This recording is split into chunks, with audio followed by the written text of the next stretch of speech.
Hello, everybody. This is Dr. Gunjan. I'm a consultant gynecologist and infertility specialist at Medicover Fertility Ghaziabad.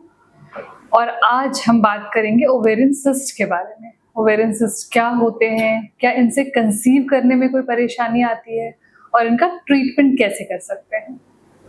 तो पहले समझ लें कि ovarian cyst हैं क्या। अब अगर आपकी ओवरी यानी आपके अंडाशय में कोई पानी भरी या ब्लड भरी गांठ बन जाती है तो उसे हम ओवेरियन सिस्ट कहते हैं। ये ओवेरियन सिस्ट या तो फंक्शनल सिस्ट हो सकते हैं या तो पैथोलॉजिकल सिस्ट हो सकते हैं। तो आज हम डिस्कस करेंगे उन सिस्ट के बारे में जो नॉर्मली हम यंगर फीमेल्स में यानी रिप्रोडक्टिव एज ग्रुप के फीमेल्स में हमें मिलते हैं। पहले समझ लेते हैं कि ये फंक्शनल सिस्ट होते क्या है। तो नॉर्मली हर फीमेल में पीरियड के फर्स्ट डे से एक फॉलिकल ग्रो होना शुरू होता है। इस फॉलिकल के अंदर साथ में एक एग होता है जो कि ग्रो कर रहा होता है और इस एग के चारों तरफ पानी होता है, पानी फॉलिकुलर फ्लूइड होता है।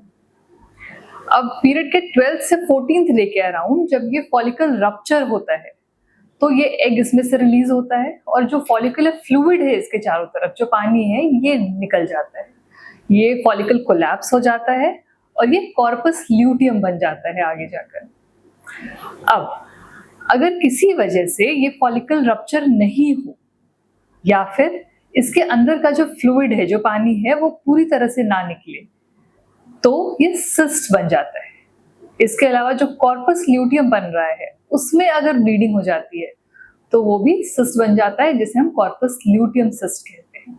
तो ये फॉलिकुलर सिस्ट और कॉर्पस ल्यूटियल सिस्ट ये फंक्शनल सिस्ट होते हैं जो कि अपने आप ही 2 से 3 महीने में रिजॉल्व हो जाते हैं। और ऐसे सिस्ट हार्मोनल इम्बैलेंस की वजह से फीमेल के लाइफ स्पैन में कभी ना कभी बनते रहते हैं और रिजॉल्व होते रहते हैं। पर जो ये सिस्ट हैं इनकी वजह से हार्मोनल डिस्टर्बेंसेस भी हो सकते हैं, तो इस टाइम में कंसीव करना डिफिकल्ट होता है।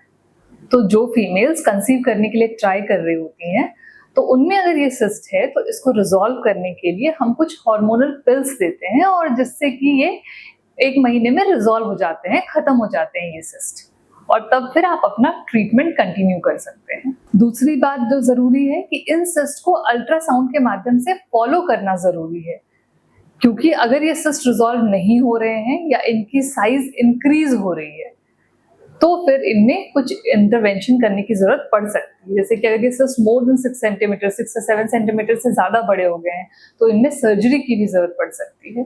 तो इसलिए जरूरी है कि इन्हें हम अल्ट्रासाउंड से फॉलो करें।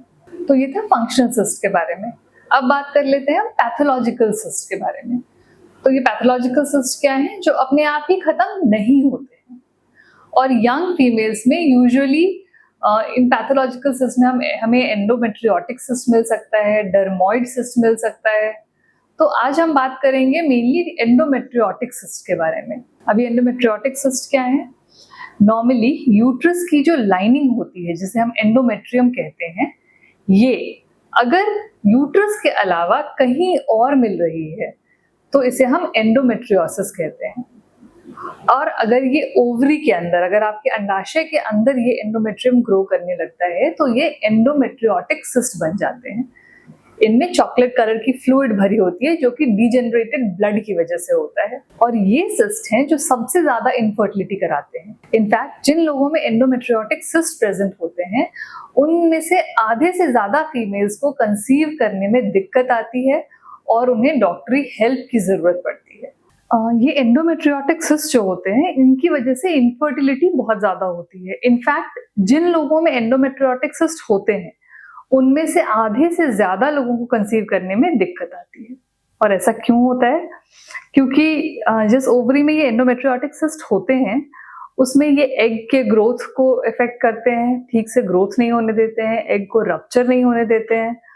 और इसके अलावा जैसे जैसे ये साइज में बड़े होते हैं तो ये बाहर भी एडिशंस करवाते हैं और इसकी वजह से वो अपनी नॉर्मल फंक्शनिंग नहीं कर पाते हैं और इसलिए कंसीव करने में दिक्कत आती है।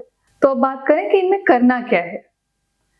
तो अगर आपको एंडोमेट्रियोटिक सिस्ट डायग्नोज हुआ है तो जल्दी से जल्दी अपने फर्टिलिटी कंसल्टेंट से मिलिए ताकि वो आपके लिए ऑप्टिमल ट्रीटमेंट डिसाइड कर सकें। जब ये एंडोमेट्रियोटिक सिस्ट शुरुआती दौर में होते हैं, जब छोटे होते हैं, तो उस केस में आप simple treatment IUI, ovulation, induction, इन सब से ही कंसीव कर सकते हैं।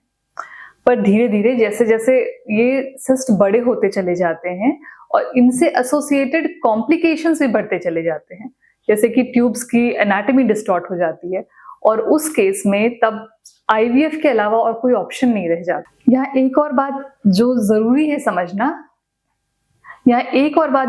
समझना कि ये एंडोमेट्रियोटिक सिस्ट सर्जरी के बाद रेकर होते हैं, यानी ये वापस से हो जाते हैं।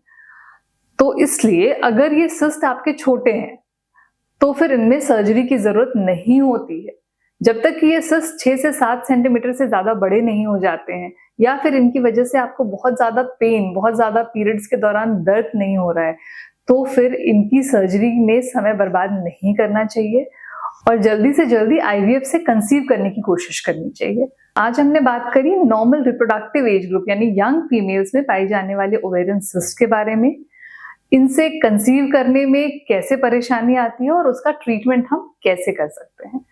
होप ये जानकारी आपके लिए यूजफुल होगी। Thank you.